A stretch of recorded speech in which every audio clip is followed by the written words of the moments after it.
Olá, meu nome é Antônio e eu estou aqui hoje para falar sobre esse livro que eu escrevi chamado Meu Bom Amigo, que é a biografia do meu avô.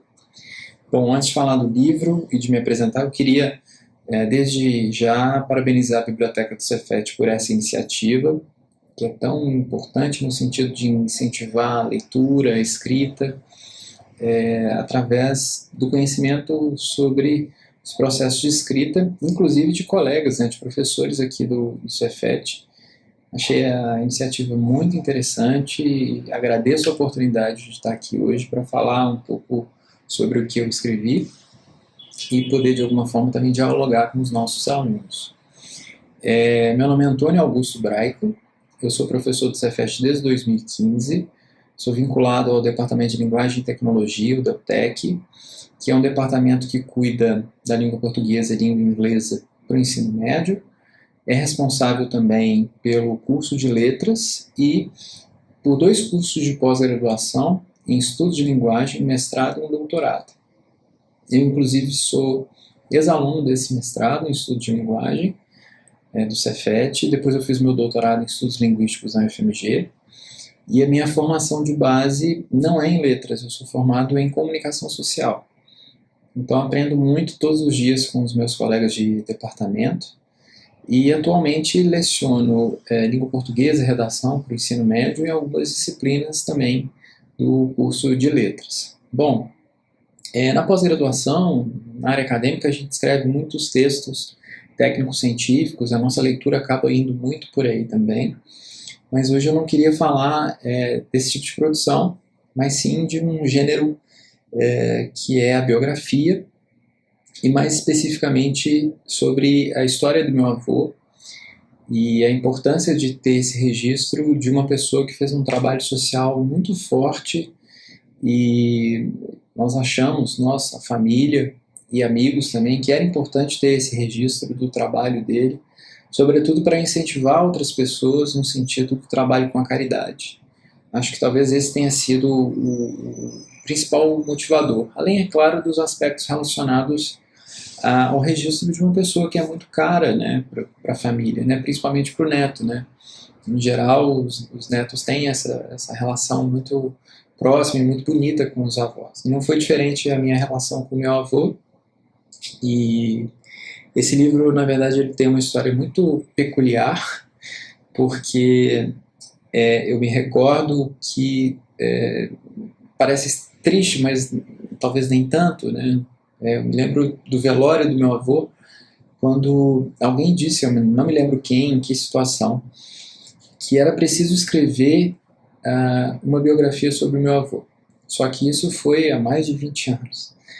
E durante todo esse tempo, até eu começar efetivamente a escrever esse livro, essa ideia permaneceu na minha cabeça como algo muito forte, assim, algo que eu trouxe para a minha vida, mas nunca me sentia pronto, nunca me sentia preparado para escrever esse livro. E eu acho que as coisas foram acontecendo, eu fui criando bagagem, repertório, e aconteceu na hora certa. Então, efetivamente, o livro começa a ser escrito em 2017 e é publicado em 2018. E ao longo desse processo, principalmente nesses últimos anos, de 2017 para cá, eu percebi a importância de escrever com esse propósito, de resgatar histórias familiares e o quanto a gente acaba se conhecendo também, conhecendo as nossas raízes, entendendo por que a gente é assim ou foi assim na nossa infância, na nossa adolescência, por que o nosso familiar, a nossa mãe, a nossa tia, agem de uma maneira ou de outra. E a gente acaba, ao conhecer as histórias, tendo um olhar mais humano para as pessoas. E é por isso também, é claro, isso já faz parte do plano de ensino do nosso departamento, e eu trouxe isso de uma forma mais efetiva para as minhas aulas, que é o trabalho biográfico, que os alunos tentassem, claro, não desenvolvendo um livro, mas trabalhos um pouco mais dilatados, em que eles pudessem entrevistar familiares e construir a biografia de algum personagem que seja importante para eles. O avô, a mãe, o pai, um tio, uma tia. Então, eu tenho tentado trabalhar isso com os meus alunos do ensino médio também, que eles conheçam um pouco mais da história de vida dos familiares, para se entenderem também, para se compreenderem como são ou como estão num determinado momento da vida deles. E isso tem trazido resultados muito interessantes para a sala de aula, né? Descobertas muito importantes na vida dos nossos alunos, uma fase em que a gente está se descobrindo, né? E que a gente precisa desse suporte, precisa de diálogo. Então, acaba que esse tipo de produção acadêmica também é uma ferramenta de aproximação dos jovens com a família. E acho que esse livro me deu essa oportunidade de enxergar isso também, tanto para a minha vida quanto isso é importante para os nossos alunos.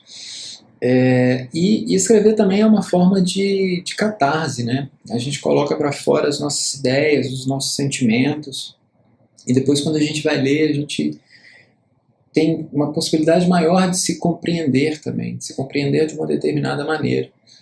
E acho que o livro me deu essa oportunidade também, deu oportunidade aos familiares, porque foi, em certa medida, uma escrita colaborativa. E, claro, uma série de depoimentos que eu, na verdade, acabei organizando, né, nesse livro. E sobretudo, para quem vai conduzindo essa costura, né, esse processo de catarse ele é importante também, né? Para se conhecer melhor, para se compreender e até para tomadas de atitude que representem uma mudança na vida da gente. E eu acho que esse livro foi muito importante para mim nesse sentido. Bom, falando especificamente então sobre o livro e como ele está dividido em 4 partes. Eu comecei uma organização maior do que eu ia fazer, as pessoas que eu ia entrevistar, como é que ia ser feita essa divisão em capítulos também, em 2016. Talvez um pouquinho antes, em 2015, quando eu tive uma oportunidade de fazer uma viagem para o exterior, e eu fui à Itália, que é o país de onde veio meu bisavô, pai do meu avô, então, o senhor Antônio, né, que temos o mesmo nome.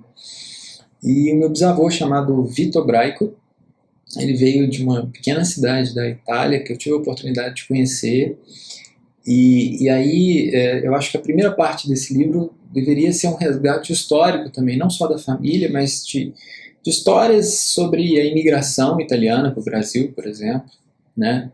Então há esse registro e um exemplo particular, né, com o meu bisavô vindo para o Brasil. A chegada dele no Porto de Santos até vir para Minas Gerais, então a imigração italiana em Minas Gerais, que guarda muitas particularidades também, num período muito particular e peculiar da nossa história, com uma série de movimentos sociais, culturais e políticos pós-abolição da escravatura, né? E entender, né, ou tentar entender como é que o meu bisavô acabou chegando na região de Oliveira, em Minas Gerais. E ali ele conhece a minha bisavó, que aí tem uma outra história muito interessante também, e que há um registro dessa situação contextual também. A minha avó minha bisavó, perdão, descendente de indígenas da tribo dos Cataguases, e há uma série de lendas, e a gente não sabe efetivamente até que ponto isso é real na vida da minha bisavó, de que a avó dela teria sido retirada do lar pelos bandeirantes a laço, né? Há alguns registros disso, né? Mas até que ponto isso é verdade na vida da minha bisavó ou não, a gente não sabe, né? E, enfim, e aí conhecer pessoas também que ainda residem no interior de Minas Gerais, em distritos de Carmópolis de Minas, histórias desses lugares, né? Até conseguir compreender como é que eles chegam em Belo Horizonte, então ainda a cidade de Minas, né, para trabalhar no Cinturão Verde de Belo Horizonte, que é o abastecimento de hortifruti, digamos assim, da cidade naquela época. O meu avô nasce então em 1927 em Belo Horizonte. E a partir daí eu começo então a segunda parte do livro, em que eu vou contar a infância dele, a adolescência, o casamento, como é que ele conhece a minha avó. Então é uma sessão muito focada assim na trajetória de vida dele, uma linha do tempo, trabalho, né, os filhos, as relações familiares que ele teve. O espiritismo foi então muito importante na vida do meu avô, no sentido de incentivá-lo a fazer ações do bem, né, mostrar a ele a importância disso, né, de, do quanto a gente precisa olhar para o outro. Mas é uma ideia que inclusive ele compartilhava, né, de que a boa religião é aquela que torna o homem melhor, né? Então, independente da religião fazer o bem, eu acho que cabe a cada um de nós, ainda que nós não tenhamos uma religião, né? E conhecer a importância do espiritismo, codificado por Allan Kardec na vida dele, para o trabalho social também foi muito importante, até fechar essa segunda unidade com esse levantamento histórico de por onde ele passou, o que ele fez, né? E a terceira unidade, então, o que representa talvez metade do livro, que é o trabalho social dele. Bom, aí essa segunda unidade, o que é praticamente a ponte para a terceira, é o mandato que ele teve como vereador. Ele foi vereador na cidade de Betim, na década de 1980, e eu acreditava até que ele, como vereador, tinha tido uma atuação política forte, né, em razão do trabalho social dele que eu tinha conhecido. Mas a verdade não, assim, foi um mandato em que ele, inclusive, talvez tenha se arrependido de ter se envolvido com a política, talvez por uma falta de habilidade, por não conhecer a linguagem da política partidária, né, enquanto ele fazia a política com P maiúsculo, né, a política que é necessária e que todos nós devemos fazer, né, a política do dia a dia, a política do bem. E aí, depois de fazer todo um levantamento, que foi importante também, de conhecer um pouco da atuação dele na Câmara Municipal de Betim, eu faço então essa passagem para a unidade 3. Antes de falar da unidade 3, eu queria rapidamente só falar da 4, que são os momentos finais da vida dele, né? E achei importante ter esse momento, porque o meu avô ele falece em razão de uma doença que vem muito subitamente. Ele sempre foi muito ativo, sempre foi uma figura incansável, sobretudo no trabalho social. E um belo dia a gente é avisado de que ele estava no hospital, porque ele não estava respirando bem, ele já vinha com problemas respiratórios, mas assim, nada que o impedisse de ser uma pessoa muito ativa, né? Enfim. E quando nós descobrimos, ele estava com um quadro de inflamação que impedia que ele respirasse direito, e associado a isso foi descoberta também uma leucemia. Então ele já tinha um quadro de fraqueza muito grande, não resistia a um tratamento para a leucemia, e numa fração assim, de pouco mais de 20 dias ele acabou vindo a falecer. E isso tudo chocou muito a família, que tinha nele uma figura muito forte, uma referência, né? E eu acho que, em certa medida, muitas pessoas da família não conseguiram fazer o luto como deveriam, né? Então eu acho que essa unidade em especial vem para falar tudo aquilo que ele deixou enquanto mensagem, e para que a gente pudesse refletir também sobre esse momento de uma forma respeitosa e entender a passagem. Então, sobre essa quarta parte do livro foi importante para que a família fizesse essa reflexão e conseguisse compreender melhor um pouco mais esse momento, que foi difícil para todo mundo, né? E deixamos sempre como mensagem que a unidade 3 do livro é a mais importante, né? O mais importante não era a figura dele, e ele certamente diria isso se pudesse, mas sim o trabalho que foi feito, né? O trabalho que todos nós poderíamos fazer. Então, assim, dizendo um pouco do que ele fez, né?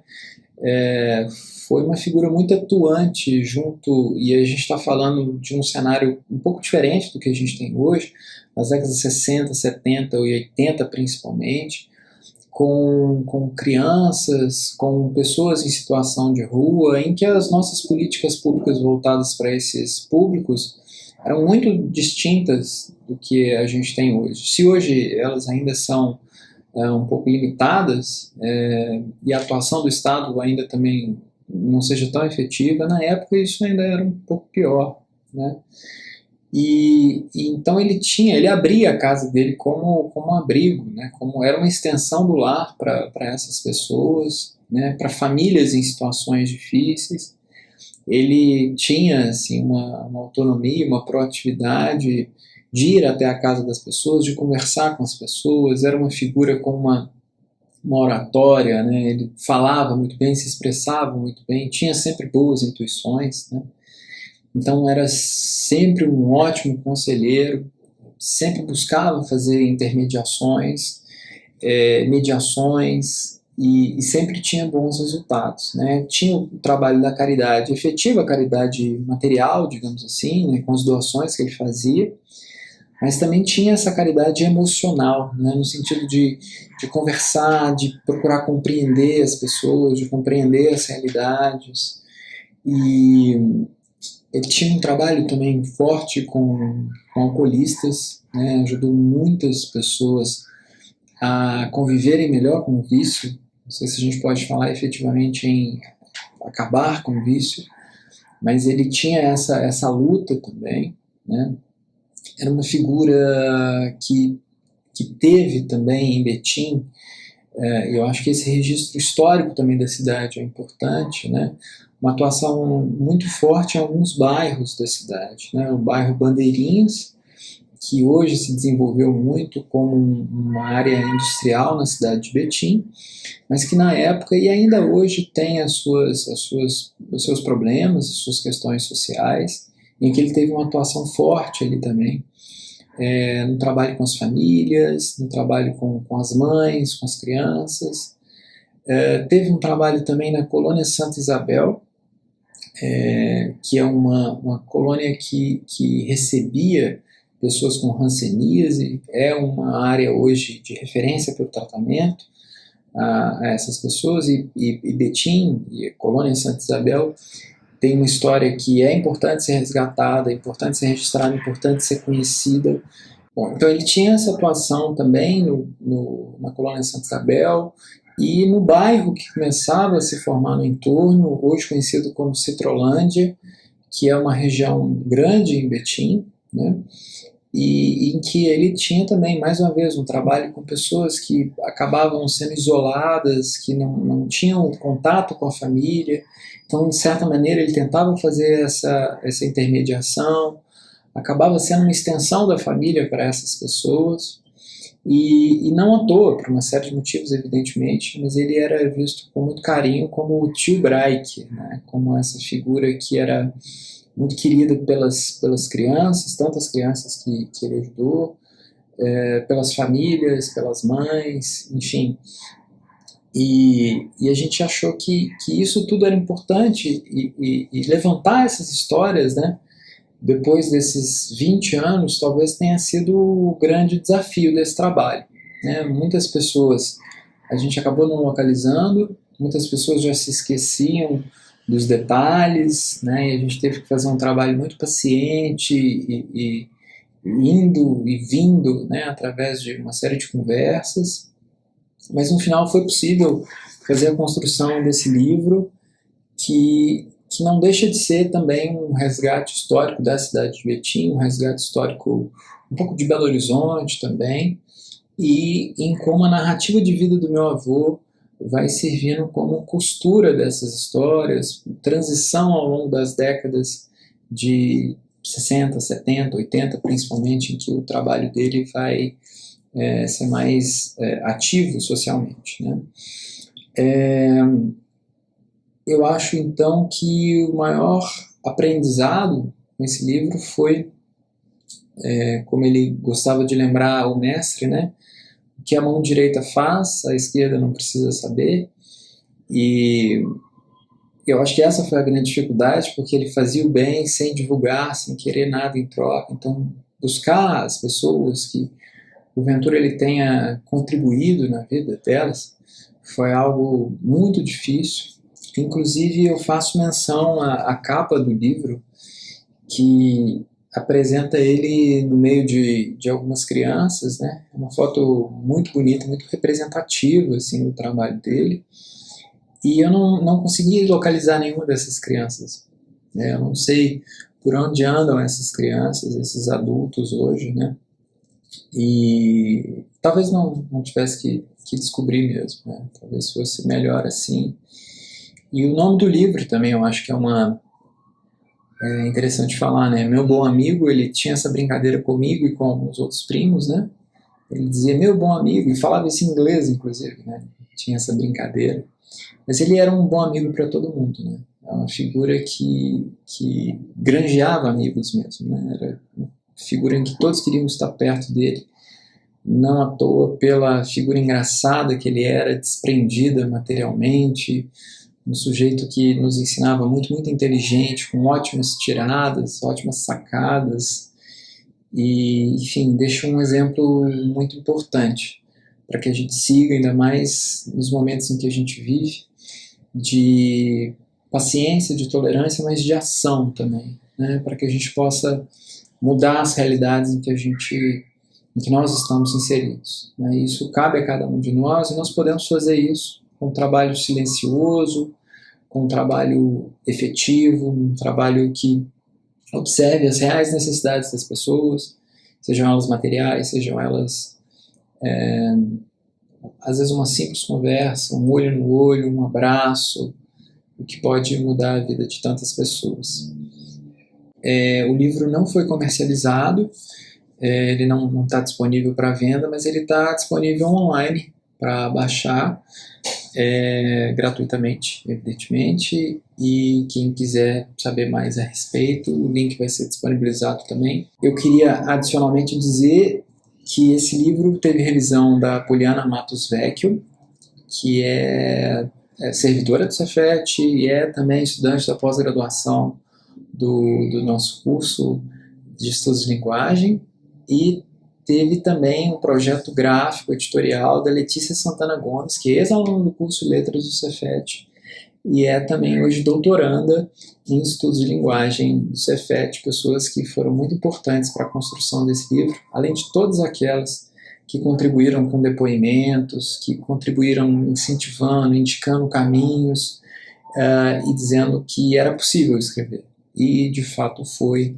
Eu acho que é um registro importante para a família, é um registro importante também para conhecer alguém que, mais uma vez, fez o bem, sem olhar a quem, sem querer nada em troca.